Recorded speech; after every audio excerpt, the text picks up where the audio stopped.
துணையும் பாதவூரில் வந்திதன் பாதகித்தம் பொடி காட்டிய பருவம் திருவார் பெருந்துறை செல்வனாகி கருவார் கோவில் கறந்த கள்ளமும் பூவல மதனில் பொலித்திருளி பாவநாதமாக்கிய பரிவும் தண்ணீர் பந்தர் சயம்பர வைத்து நன்னீர் சேவகனாகிய நன்மையும்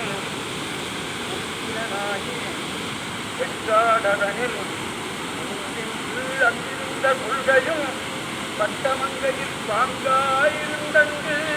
அட்டமா சித்திய வேடுவனாகி வேண்டும்